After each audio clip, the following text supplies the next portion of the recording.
السلام علیکم ناظرین۔ جس بندے کو شہوت فتنے میں ڈالے اس کو چاہیے کہ فوراً نکاح کر لے۔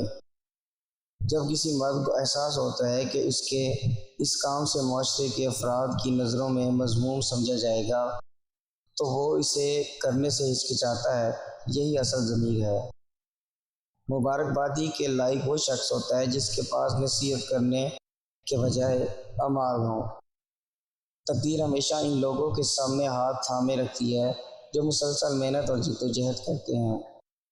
پیارے دوستو، ریچھ جیسی طاقت چاہتے ہو تو روز نہار منہ 3 دانے چنے کے منہ میں ڈال لیا کریں۔